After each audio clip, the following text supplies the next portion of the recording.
On entend beaucoup dire dans les médias que finalement une partie de la population, si ce n'est toute la population en Iran, serait satisfaite de l'action d'Israël de cette nuit. Est-ce que c'est le sentiment que vous avez aussi ?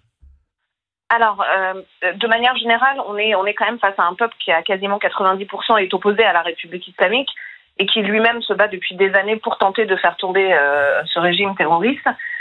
Maintenant, il est trop tôt pour dire comment les gens vont réagir aux attaques.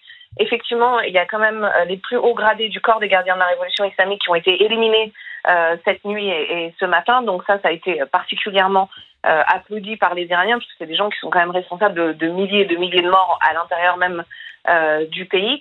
Maintenant, on attend de voir comment les gens vont digérer la nouvelle, comment ça va sortir. On a déjà eu des vidéos qui nous parviennent difficilement parce que le régime, comme à son habitude, tente de ralentir au maximum Internet, de brouiller Internet pour que les gens ne puissent pas communiquer avec l'extérieur. Mais on a déjà des vidéos de personnes qui, au balcon, sont en train de scander « mort à Khomeini, mort à la République islamique ».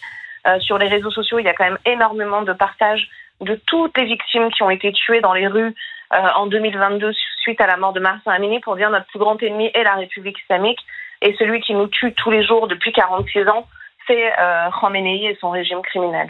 Est-ce qu'il y a la peur également des actes et des bombes que pourra envoyer Israël sur l'Iran et qu'il y ait des victimes civiles? Est-ce que c'est quelque chose qui existe aujourd'hui ou pas vraiment? Oui, il y a forcément la peur. Les frappes de cette nuit ont été particulièrement ciblées sur des sites très précis. Là où il y avait les chefs des gardiens de la Révolution islamique, c'était dans des immeubles, donc il y a forcément des victimes collatérales.